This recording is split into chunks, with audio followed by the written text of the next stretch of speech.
Hello mga kakusina, good morning. Nandito na naman ako. Ngayon pala magawa kami ng lumpia na puro gulay lang. Kung sa Bisaya, inato. O kung sa Bisaya daw, inato-ato lang ni siya na lumpia. Pero lami baya siya. Masarap to mga kakusina. May cabbage, nilagyan namin ng cabbage, kinat na small. Tapos potato at saka carrots. Tapos sibuyas. Garlic. Ito lang siya ang halo namin sa aming lumpia ngayon. Masarap to kasi nasubukan na namin to isang beses. Kaya inulit namin kasi masarap. Mga kakusina, lutuin na natin ang ating lumpia na gulay. Ano yan siya? Bawang. Tapos yung sibuyas. Kasi yung sibuyas na spring onion, marami kasi kami. Isayang naman kung itapon. Sa amin lang naman to mga kakusina. Hindi pa yan siya sira.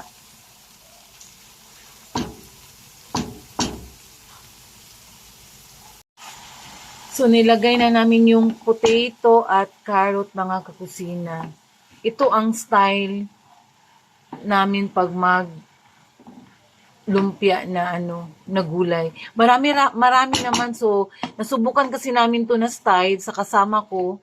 Masarap naman kaya ginayan namin. Depende pa rin sa inyong mga kakusina. Masarap talaga siya. 3 gulay lang mga kakusina. Kung may sayote kayo, pwede rin ang sayote. Tapos yung na cabbage, yan lang. So, ngayon mga kakusina, ilagay na natin ang ating cabbage. Hindi yan siya nilagyan ng tubig mga kakusina ha. Kasi di ba yung potato at saka carrot, yan siya. Yung magsariling tubig lang talaga siya. So, ganyan lang. Hanggang maluto, lagyan nyo ng paminta, ng asin. Kung may kayo, yung mga seasoning, pwede nyo rin lagyan.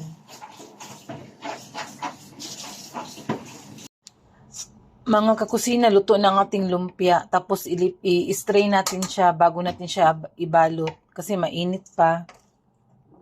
So, i-cool down muna natin bago ibalot. Ang sarap niya mga kakusina. 3 klaseng gulay lang yan. Kung may sayote kayo, pwede rin. Mga kakusina, ito na yung lumpia namin na gulay. Nagprito na. Ganito lang mga kakusina. Nasa inyo lang kung gaano kalaki yung paggawa ninyo sa lumpia. Kasi sa amin mas okay na tong ganito kaliit para cute. Kasi ang kakain hindi naman mga cute. Yung lumpia lang ang cute. Salamat mga kakusina, sa sunod ulit.